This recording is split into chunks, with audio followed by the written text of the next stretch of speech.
अपने पसंदीदा शो के फुल एपिसोड देखने के लिए अभी डाउनलोड करें दंगल प्ले ऐप।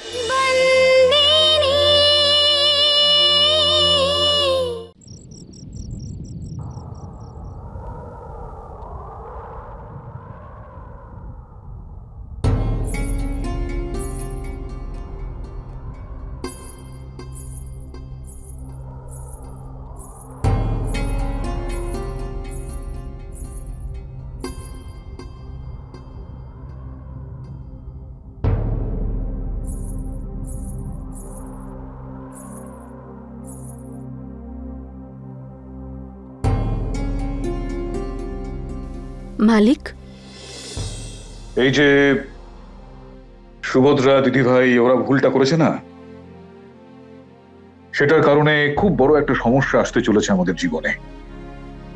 সেই বিষয়টাকে নিয়ে আমি এখন ভাবনা চিন্তা করছিলাম। মালিক, পরশুরাম কাকা আর কিছু গ্রামবাসী দেখা করতে এসেছেন। যা ওদের গিয়ে বল আমি আসছি। আচ্ছা। তোকে বলছিলাম না যে বিষয়টা নিয়ে আমি ভাবছিলাম, সেই বিষয়টারই সমস্যা সোজা হেঁটে এসে আমার দরজার সামনে এই মুহূর্তে দাঁড়িয়ে। সুভদ্রা তোর এই একটা ভুল ধর্মরাজকে আজকে ধর্ম সংকটের সামনে এসে দাঁড় করালো।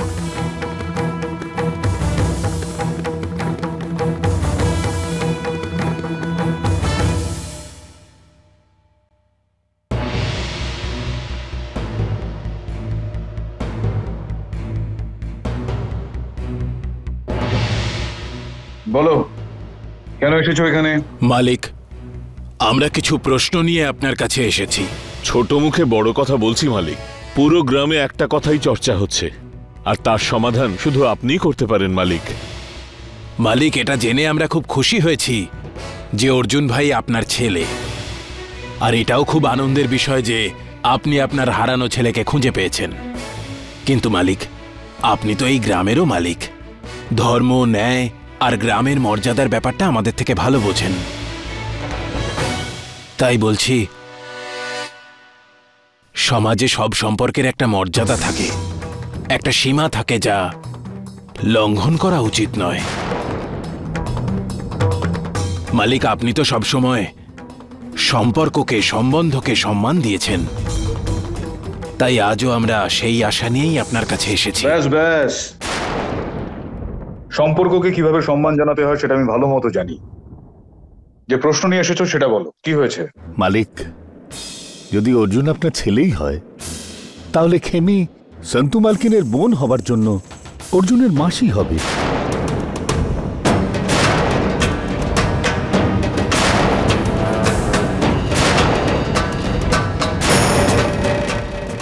এমত অবস্থায় অর্জুন আর খেমির মধ্যে স্বামী স্ত্রীর সম্পর্ক হওয়াটা উচিত হবে না।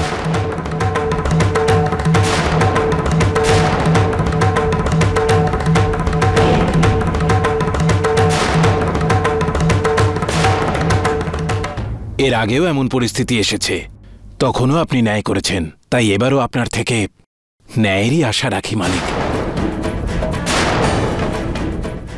আপনার কিংবা আপনার পরিবারের কোনো সদস্যের দ্বারা এমন কোনো কাজ যেন না হয় যাতে পুরো ধরমপুরের মর্যাদা হানি হয়। সোজা কথা মালিক, অর্জুন যদি আপনার ছেলেই হয়ে থাকে, তাহলে ওকে খেমির থেকে আলাদা হতেই হবে। খেমি এই বাড়ির বউ হতে পারে না মালিক। হ্যাঁ, একদমই তাই।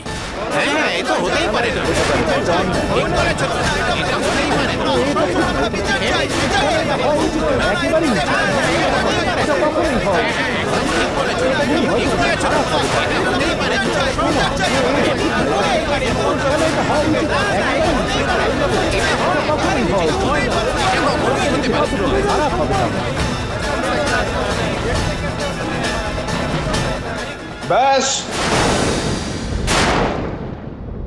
ব্যাস, যে প্রশ্ন বা যে সমস্যা নিয়ে তোমরা আজ আমার সামনে এসেছো, সেই বিষয়টাতে সার্বিকভাবে সিদ্ধান্ত আমি অবশ্যই জানাবো।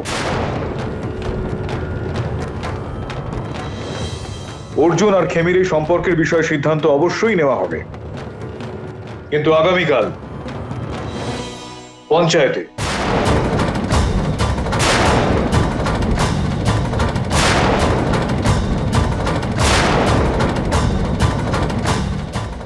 যাও। ঠিক আছে মালিক।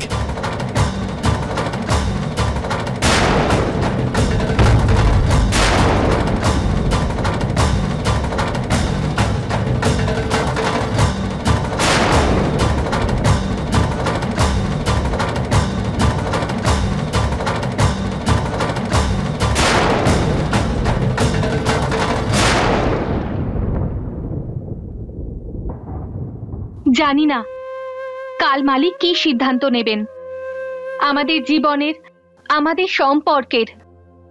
জীবন আবার আমাকে সেই একই মোড়ে পৌঁছে দিল যেখানে অতীতে আমি ছিলাম।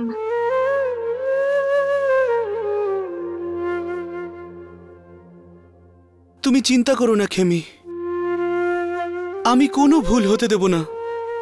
আজ পর্যন্ত এটাই জেনে এসেছি যে ধর্মরাজ মাহিয়া বংশে ন্যায়ের বিচার করেন, কোনো অন্যায় হতে দেন না। তাহলে উনি আমাদেরও ন্যায় বিচার করবেন। ন্যায়ের জন্য আমি বলবো ওনাকে, কারণ ওনার ছেলের অধিকার এটা। কি করে ভুলে যাব কাদ্দু? আরে যে আমাকে আর খেমিকে নিয়ে অহেতুক সন্দেহ করে, আর যেই সন্দেহের কারণে আমাকে প্রাণে মেরে ফেলতে চেয়েছিল, আর তাকে আমি হঠাৎ করে ভাই মেনে নিয়ে একই বাড়িতে আমি থাকবো আর একই ছাদের নিচে, এটা সম্ভব নয় কাদ্দু। যদি বাবা ওকে ছেলে বলে মেনেও নেয় তাহলে আমি এই বাড়িতে থাকবো না। আমি সিদ্ধান্ত নিয়ে নিয়েছি, এই নিয়ে বাবার সঙ্গে আমি কথা বলবো। হিতেন্দা আমার কথাটা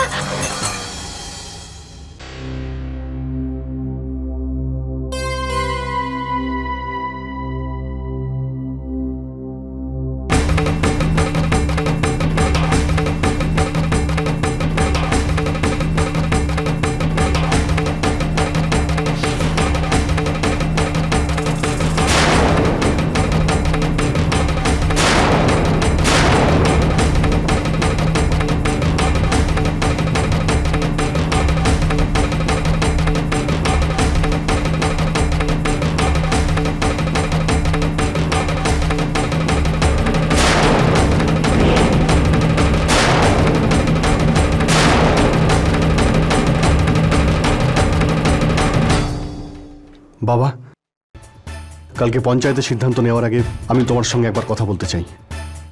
আমারও আপনার সাথে কথা আছে। তুই ছোট, তাই প্রথম অধিকার তোর, তুই বল।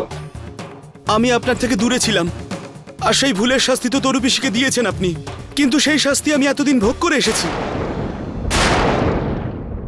এই পরিবারের হয়েও আমি কখনোই এই পরিবারের সাথে থাকতে পারিনি, কখনোই কোনো সুখ পাইনি। আমি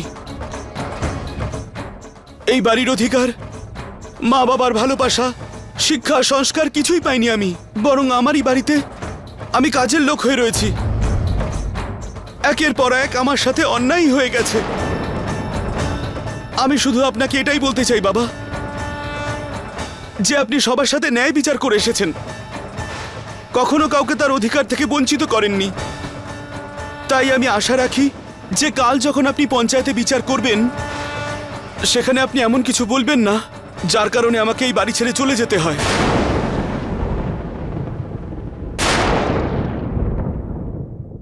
এখন সিদ্ধান্ত আপনার।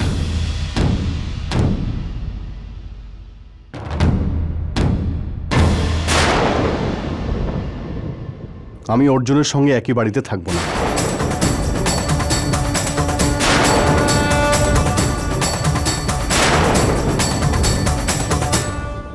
তোর কোনো রকম ধারণা আছে যে তুই কি কথা বলছিস? হ্যাঁ বাবা, আমি জানি, আর খুব ভেবে চিন্তে আমি এই কথাটা বলছি।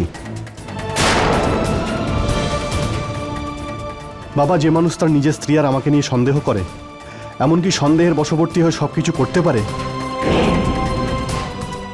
তার সঙ্গে এক বাড়িতে একই ছাদের নিচে থাকা, এটা আমার পক্ষে সম্ভব নয়।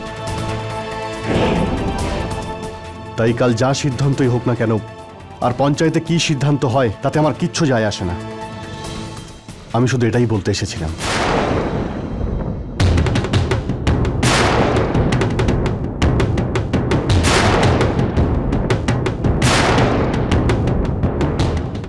হয় আমি, নয়তো অর্জুন। সিদ্ধান্ত তোমাকে নিতে হবে।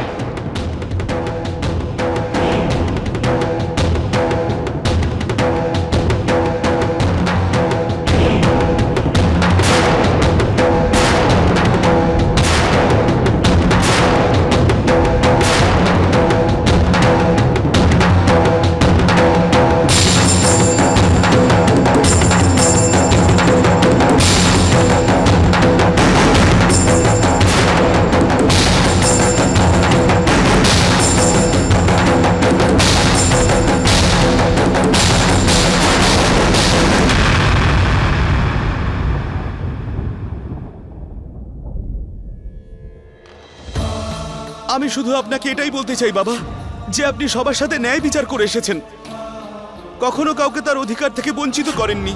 তাই আমি আশা রাখি যে কাল যখন আপনি পঞ্চায়েতে বিচার করবেন, সেখানে আপনি এমন কিছু বলবেন না যার কারণে আমাকে এই বাড়ি ছেড়ে চলে যেতে হয়। বাবা, যে মানুষ তার নিজের স্ত্রী আর আমাকে নিয়ে সন্দেহ করে, তার সঙ্গে এক বাড়িতে একই ছাদের নিচে থাকা এটা আমার পক্ষে সম্ভব নয়। তাই কাল যা সিদ্ধান্তই হোক না কেন, আর পঞ্চায়েতে কি সিদ্ধান্ত হয় তাতে আমার কিচ্ছু যায় আসে না। আমি শুধু এটাই বলতে এসেছিলাম, হয় আমি নয়তো অর্জুন।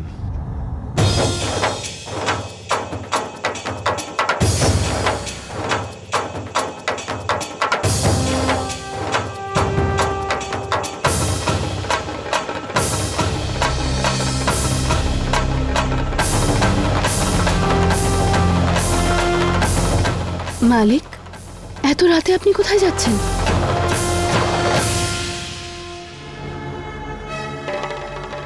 এই মালিকের আবার কি হলো? এত রাতে উনি কোথায় চলে গেলেন?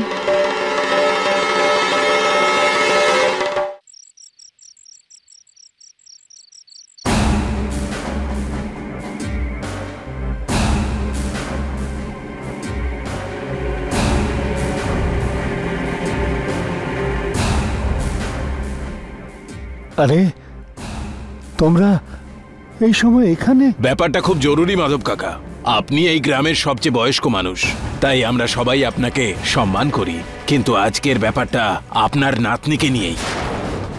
যখনই গ্রামে কোনো সমস্যা হয় তখন আমরা মালিকের কাছে ন্যায় চাইতে যাই, কিন্তু আজ যখন আমরা ন্যায় চাইতে মালিকের কাছে গেলাম তখন আপনি আমাদের সাথে ছিলেন না কেন? ব্যাপারটা আবার এমন নয় তো যে আজকের সমস্যা যেহেতু আপনার নাতনিকে নিয়ে, তাই আপনি গ্রামবাসীদের সঙ্গে নেই। মাধব কাকা, কিছু বলুন, আমাদের প্রশ্নের উত্তর দিন। এবারে আপনি আমাদের সাথে রয়েছেন নাকি নেই? আমি তো শুধু সত্যের দিকেই আছি। গতবারও যখন খেমি আর হিতেনের বিয়ের কথা হয়েছিল, তখনও কিন্তু আপনি গ্রামবাসীদের সঙ্গ দিয়েছিলেন, আর মালিককে তার ছেলের খুশির কথা ভুলে ন্যায় বিচার করতে হয়েছিল। আর এবারও আমরা সেটাই চাই। যদি মালিক তার ছেলের হয়ে কথা বলেন, তখন আমাদের কথা ভেবে আপনাকে সামনে আসতেই হবে, কারণ অর্জুন ভাই যেহেতু মালিকের ছেলে, তাই খেমি তার বউ হতেই পারে না।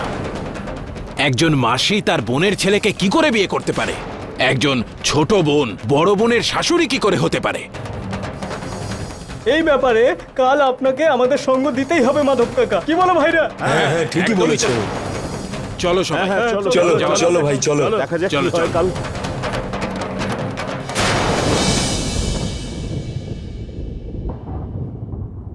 কি বলছিস শান্তু? কিছু না বলে ধর্মরাজ চলে গেল আর তুই আটকাতে পারলি না? মা, আমি মালিককে আটকানোর চেষ্টা করেছি, আর ওনাকে জিজ্ঞেসও করলাম। মালিক দাঁড়ালেনও না, আর আমার কোনো কথার উত্তরও দিলেন না। ধর্মরাজ খুব দুশ্চিন্তায় আছে, ওর মনে অনেক প্রশ্ন আছে। ও এই সমস্ত ঝামেলার থেকে মুক্তির পথ খুঁজতে গেছে, কিন্তু গেল কোথায়?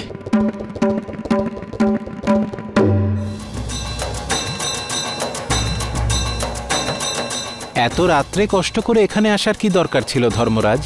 আমাকেই ডাকলে পারতে। বিষয়টা খুবই গুরু গম্ভীর, তাই আমি আপনার সঙ্গে আলাদাভাবে একটু কথা বলতে চাইছিলাম। সেই কারণে আমি নিজে এখানে এসেছি। বলো, কি সমস্যা? সমস্যাটা হলো এই গুরুদেব, যে ধর্মরাজ আরো একবার ধর্ম সংকটের মুখোমুখি হয়েছে। আমার দুই ছেলেই চায় যে ওদের দুজনের সঙ্গে ন্যায় বিচার হোক।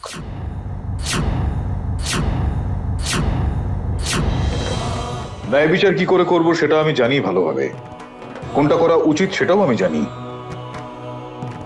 কিন্তু এক্ষেত্রে একটা বিষয় আমি একেবারেই চাইছি না যে ধর্মরাজের এই সম্মান ওর ন্যায় বিচারের মহিমা, ওই বিচার আসনের প্রভাব যেন এক ফোঁটাও ওদের ওপর না পড়ে। আরো একটা বিষয় যেটা আমি একেবারেই চাই না, সেটা ধর্মরাজের ন্যায় বিচারের সঙ্গে সঙ্গে একজন বাবার দায়িত্ব কর্তব্য গুলিয়ে যাক। আমি আমার 2 সন্তানেরই ন্যায় বিচার চাই। আমি আমার 2 সন্তানের মধ্যে কোনো একজনকেও হারাতে চাই না। এবার আপনি আমাকে বলবেন যে আমি কি করব, কি করতে হবে।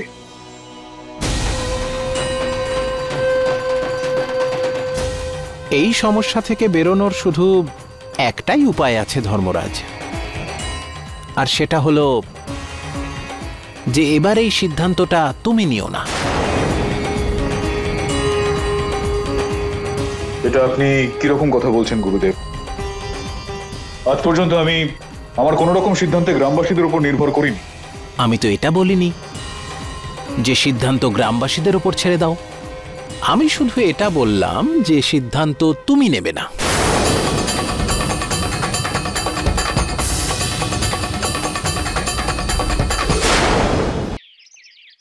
আরে ধর্মরাজ গেছে কোথায়? কিছু না বলে কোথায় চলে গেল? জানি না মা, কাল রাত থেকে দেখতে পাচ্ছি না। এখন তো সকাল হয়ে গেল, জানি না কোথায় গেছে। হিতেনদা, তুই বাবাকে এমন কি বললি যে বাবা চলে গেল? তুই আমায় কেন দোষারোপ করছিস? দেখ, এই বাড়ি থেকে বাবা কিন্তু শুধু আমার কারণেই চলে যায়নি। ঠিক বলেছে হিতেনদা।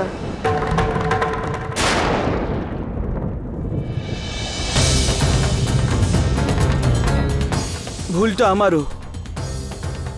আমারও চিন্তা হচ্ছে যে বাবা গেছেন কোথায়।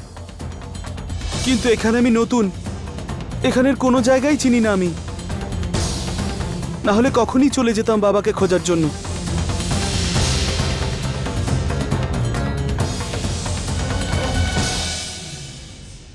মালিক,